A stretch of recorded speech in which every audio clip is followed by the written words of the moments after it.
Olá, alunos do ITQ, paz seja convosco. Eu sou o pastor Anderson Luiz e quero aqui agradecer a Deus primeiramente pela oportunidade de ministrar essa matéria ao ITQ, e nós trabalharemos aí durante esse módulo a hermenêutica bíblica. Espero que vocês gostem, que Deus abençoe a vida de cada um e que seja um tempo especial e de conhecimento e de compartilhamento para todos nós. Deus abençoe a sua vida. Vamos lá? Muito bem, amigos, alunos e irmãos do Instituto Bíblico Quadrangular, o ITQ. É uma honra poder conversar com vocês e poder partilhar um pouco dessa tão importante disciplina que é a hermenêutica bíblica, ou a hermenêutica. Aí, de repente, você já deve estar se perguntando o que é hermenêutica, uma palavra, quem sabe, para muitos desconhecida. E a hermenêutica, na verdade, ela trata da interpretação da Bíblia, à luz dos textos sagrados, analisando o texto, contexto, sem nenhum tipo de axiologia, que infelizmente reina no meio do grupo de cristãos, aí na maioria dos grupos de cristãos, principalmente neopentecostais. A axiologia, muitas das vezes, ela tem reinado e ela tem causado um estrago muito grande na interpretação da Bíblia. Para você ter noção, a palavra hermenêutica, ela deriva do termo grego hermeneutikos, que significa interpretação, e hermeneutes, de onde provém o termo intérprete. Então trata realmente da interpretação correta da Bíblia. E também ela deriva de Hermes, que é um deus grego aí dos Olímpicos, e ele é tido como o deus da interpretação, o deus da retórica, da eloquência. É fundamental, é de extrema importância a hermenêutica, para que não estejamos aplicando de maneira errada alguns textos da Bíblia. E eu quero aqui citar um deles que infelizmente é usado de maneira errada. Por exemplo, existem pessoas que alegam que o estudo constante da Bíblia ele pode deixar as pessoas mais frias. E eles se embasam nesse versículo bíblico de 1 aos Coríntios, que diz assim: também o Senhor nos capacitou para sermos ministros de um novo pacto, não da letra, mas do Espírito, porque a letra mata, mas o Espírito ele vivifica. Na verdade, é 2 aos Coríntios 3:6. Uma interpretação bíblica errada. Muitos alegam aí que não necessitam do estudo bíblico constante e dizem que esse estudo acaba esfriando a pessoa, deixando a pessoa muito voltada para a área teórica, para a área da letra, quando na verdade é uma interpretação errada. Essa é uma dentre tantas interpretações erradas, e para que não aconteça esse tipo de interpretação errada, é que existe essa disciplina chamada hermenêutica, que vai tratar exatamente dessa interpretação e da utilização correta da Bíblia através dos seus textos sagrados. Ainda dentro da hermenêutica, nós temos um termo utilizado aqui chamado exegese. Esse termo ele vem do grego exegesis, que significa explicar, interpretar ou relatar, e também do termo grego exegeomai, de onde nós entendemos por extrair, tirar para fora, exteriorizar. Então, a exegese ela pode ser definida como a extração das ideias que o escritor, naquele momento, estava tentando introduzir quando escrevia. A exegese, ela trata-se da interpretação em si daquele texto à luz do seu autor. E a exegese, ela é utilizada até hoje, e principalmente em todas as épocas. Nós podemos nos utilizar da exegese para extrair a ideia central daquele texto. O que o autor ele queria falar quando se referia àquele assunto que ele escreveu, usando ou utilizando dessa ferramenta, nós podemos ter uma base. Eu costumo dizer que é necessário a exegese para que nós possamos entrar naquele texto. E além da exegese, é lógico, aquele que está fazendo a interpretação da palavra, ele precisa se utilizar também da imaginação, sem exageros, sem achismos, mas ele precisa entrar no texto, ele precisa mergulhar naquele texto e extrair daquele conteúdo, ou melhor, extrair daquele texto o conteúdo ao qual o autor estava se referindo. É desse termo, ou melhor, nesse sentido que nós podemos entender a palavra exegese. Também precisamos nos atentar a uma palavra que é muito parecida com a palavra exegese, que é a palavra exegese, que é exatamente o oposto do que se propõe a exegese. Ela, na verdade, consiste na adaptação do texto com os desejos, com o interesse daquele que está interpretando. Então, a exegese, ela distorce totalmente o conteúdo daquele texto. Alguns exemplos aqui que até o nosso material de apoio nos traz. O primeiro erro que a exegese comete é dar ao texto um sentido que ele não tem. É quando o intérprete ou a pessoa que está lendo a palavra, ela dá um sentido da maneira que ela acha. Isso é um erro. Ela interpreta da maneira que ela quer, ao seu bel prazer. Um segundo erro que a exegese comete é ignorar o contexto em que o texto está inserido. Nós precisamos entender que todo texto ele possui um contexto. E quando a pessoa ela simplesmente lê e ela retira o contexto real, o contexto verdadeiro de onde o texto foi escrito, isso na verdade ele é um erro. Terceiro erro que a exegese comete: desconsiderar a linguagem, tomando algumas palavras ali como se fossem literais. Esse é um erro da exegese. Por exemplo, quando lá em Coríntios fala que o homem é o cabeça da casa, aqui num sentido de submissão, de autoridade. Porém, existem pessoas que pegam essa palavra e a usam como se o homem fosse realmente o detentor da verdade e a mulher uma subserviente sem nenhum tipo de responsabilidade ou sem nenhum tipo de valor. Então, a exegese utiliza uma palavra e modifica o uso correto dessa linguagem.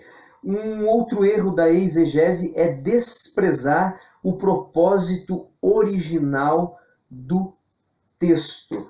O texto tem um propósito, que é o propósito original. E muitas das vezes, quem está interpretando usa aquele texto para distorcer o propósito. Nós vemos muito isso na política até hoje. Pessoas que se utilizam de um trecho de um texto, desprezando a originalidade do autor para poderem distorcer o que foi dito. Um outro erro da exegese é tirar conclusões ignorando os elementos próprios da cultura em que o autor está inserido.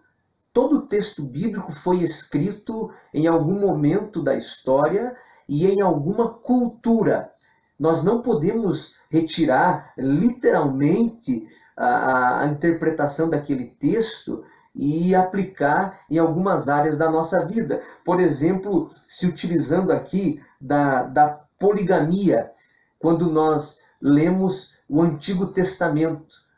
Muitas pessoas até hoje se utilizam da poligamia ou seja, tem várias mulheres, quando leem textos onde fazem menção aos homens do Antigo Testamento que tiveram várias mulheres, Salomão, Davi e tantos outros que o Antigo Testamento traz que se utilizaram da poligamia. Um outro erro é incluir elementos próprios da cultura em que a pessoa vive hoje. Por exemplo, aqui o texto traz, quando a pessoa, ao interpretar o texto de Elias, quando Elias ele bateu a capa sobre o Rio Jordão, e a pessoa então afirmar categoricamente que o erro seria supor que aquela capa ela se tratava de um paletó, como se naquela época pudesse existir paletó, mas existem pessoas que pegam aquele texto e distorcem de tal maneira que leva aqueles que estão ouvindo a entender que o paletó seria a roupa adequada para o cristão, para o servo do Senhor. Assim como existem denominações até hoje que acreditam que o cristão ungido ele precisa sempre estar com o paletó, independente da ocasião, independente da situação. Mas uma distorção que acaba sendo muito praticada nos dias de hoje. E, em último lugar, comprometer o texto com sistemas ideológicos ou denominacionais. Um exemplo é quando o catolicismo, se utilizando daquela conversa que Jesus teve com o seu discípulo Pedro, onde diz que ele era pedra e que Pedro era Petrus e que ali estaria estabelecendo a Igreja Católica então toma esse texto e diz que naquele momento Jesus Cristo estabeleceu o catolicismo e consagrou Pedro como sendo o primeiro Papa. Esse é um dos erros também cometidos aí pela exegese. Vamos falar aqui nesse tópico a respeito da importância da hermenêutica. Nós sabemos que Deus ele tem um zelo especial pelo homem, pelo ser humano, pela sua criatura. Por isso é muito importante que nós possamos interpretar a palavra que ele nos deixou através da Bíblia de maneira correta, para não estarmos errando, não estarmos falhando nesse sentido. A palavra do Senhor, ela contém o desejo de Deus de agraciar o homem com a salvação. Mas se nós errarmos na interpretação dessa palavra, esse propósito ele pode falhar. E aqui entram duas situações onde as pessoas elas acabam errando, elas acabam falhando ao interpretar a palavra do Senhor. Por isso que é importante sermos fiéis aos textos bíblicos, à interpretação de uma maneira correta. O primeiro erro é se utilizar da magia. A magia nada mais é do que uma crença que diz que através do rito uma divindade ela pode ser dobrada ou convencida. Existem pessoas que, ao interpretarem a Bíblia de maneira errada, ou até mesmo inventarem coisas, elas acabam criando certos rituais. E no coração dessas pessoas, esses rituais estarão aproximando as pessoas do Criador. Alguns exemplos aqui, o sinal da cruz, que é muito conhecido por pessoas, procissões, algumas palavras que muitas pessoas utilizam, imaginando que aquelas palavras denotam poder. Por exemplo, está amarrado. Por exemplo, eu determino. Você deve ter ouvido muito isso. Eu declaro, como se essas palavras, num simples ritual de repetição, tivessem algum poder. E nós sabemos que essas palavras não têm nenhum poder se tornarem apenas algo da boca para fora. Um outro exemplo de ritual seria abrir a Bíblia ou deixar a Bíblia aberta no Salmo 91, como se esse salmo ele pudesse espantar o mal olhado, espantar o mal. Sabemos que isso é uma magia espiritual, uma magia que muitos cristãos, infelizmente, acabam cometendo. Um outro exemplo é achar que a Bíblia é um livro sagrado e que precisa ser lido somente em pé. Existem pessoas que acreditam assim. Ou que esse livro precisa ser beijado. Um erro grotesco também. Uma outra questão são os fetiches. Fetiche é a crença que um determinado objeto ele pode colocar o devoto em contato com a divindade. Infelizmente, aqui no Brasil, existem muitas situações assim. Existem muitos amuletos evangélicos ou cristãos.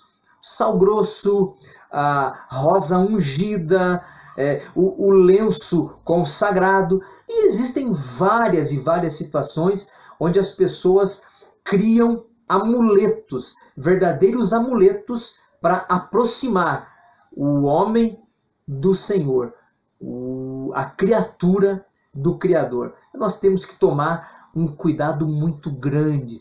Devemos zelar pelas Escrituras para não cair nesse erro de criar uma magia espiritual, como se fosse um abracadabra, através de um ritual trazer a presença de Deus. Me lembro aqui do chofar, por exemplo. Eu acho bonito o chofar, acho interessante, mas existem pessoas que acham que ao tocar o chofar, em qualquer momento, aquele som estará atraindo a presença do Espírito Santo.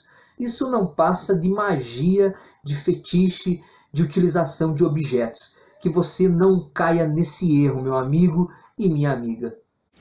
Vamos falar aqui nesse penúltimo tópico, antes do encerramento desse capítulo, um capítulo um tanto quanto curto, para darmos aí abertura na disciplina de hermenêutica. Vamos falar aqui sobre as ferramentas do intérprete ou as ferramentas do exegeta.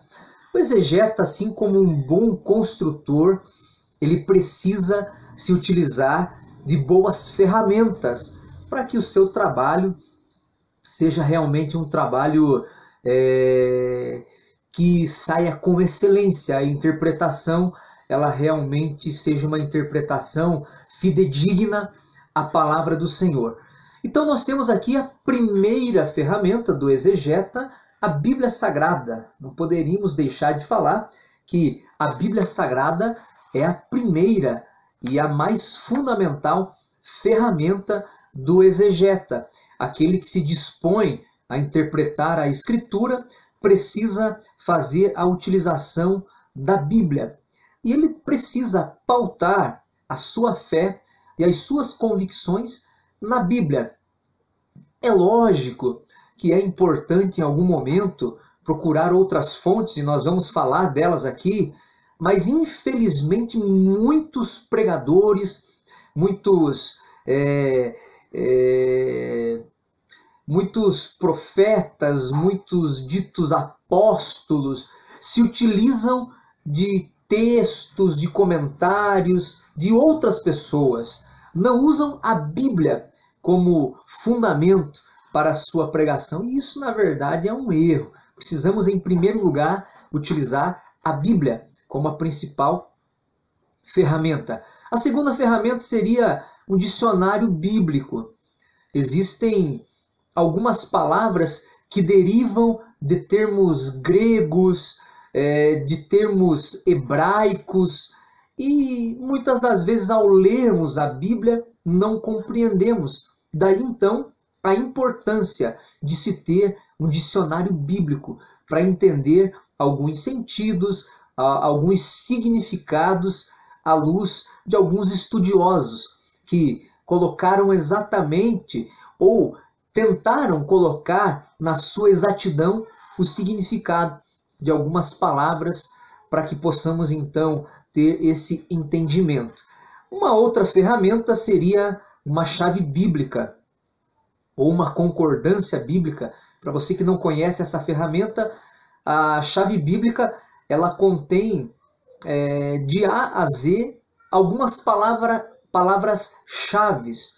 Por exemplo, se você quer fazer um estudo sobre a palavra pecado, você procurando na chave bíblica a palavra pecado, então ali você vai ter os textos da Bíblia onde você vai encontrar a palavra pecado. E você então consegue fazer um estudo mais aprofundado e ter a interpretação de um texto analisando alguns contextos daquela mesma palavra. Uma outra e importante ferramenta seria o dicionário comum. Existem palavras na Bíblia que nós não entendemos ou até mesmo nunca vimos.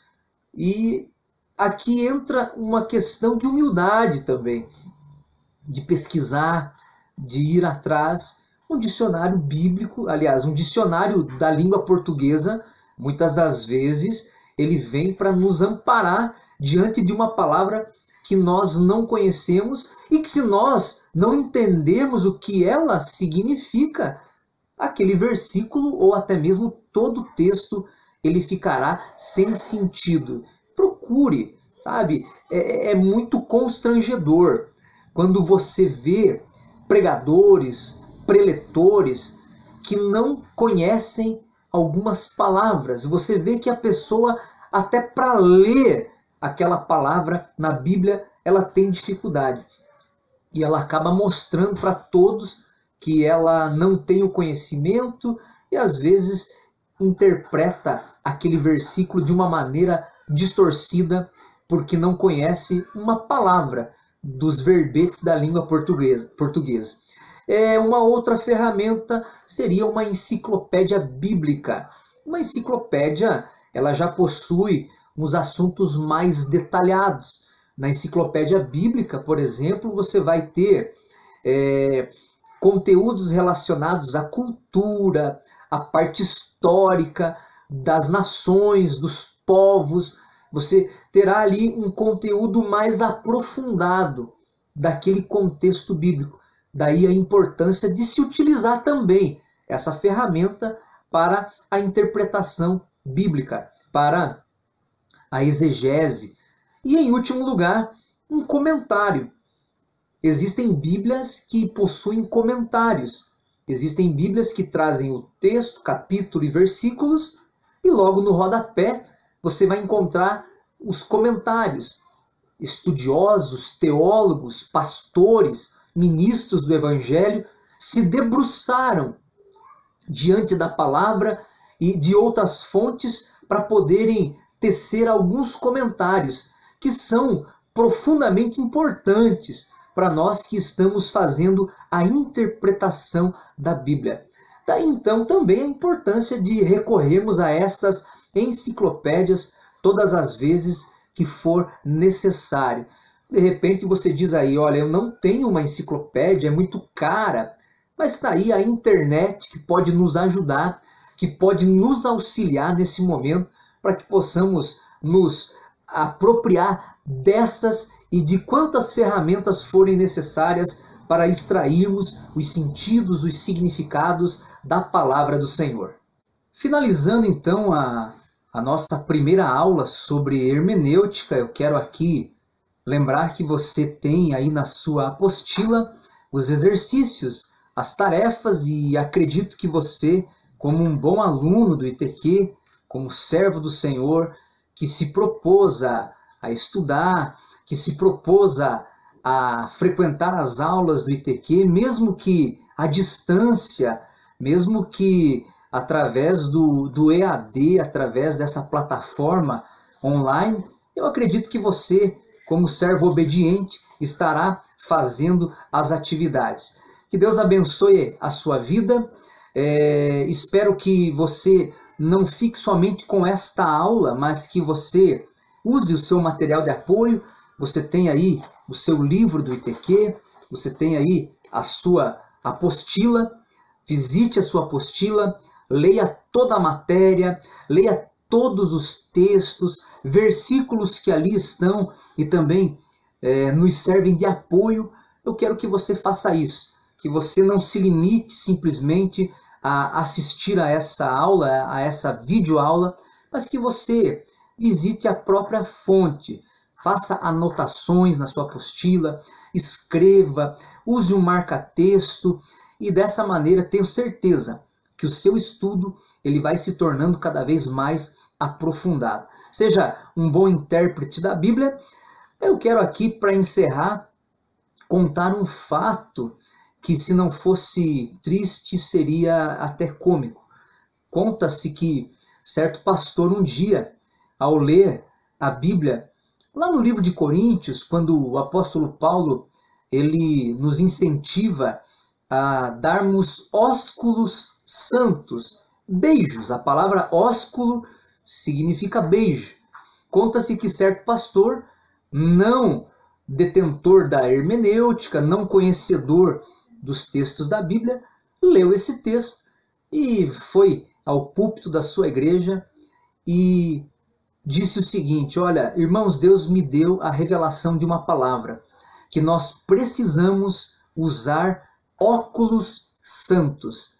E conta-se que esse pastor, ele então interpretou a palavra ósculo como se fosse óculos e passou isso para a sua congregação, passou isso para a sua comunidade, e ali na sua interpretação ele dizia para a igreja: olha, precisamos tomar cuidado com aquilo que nós olhamos, para onde vai os nossos olhos.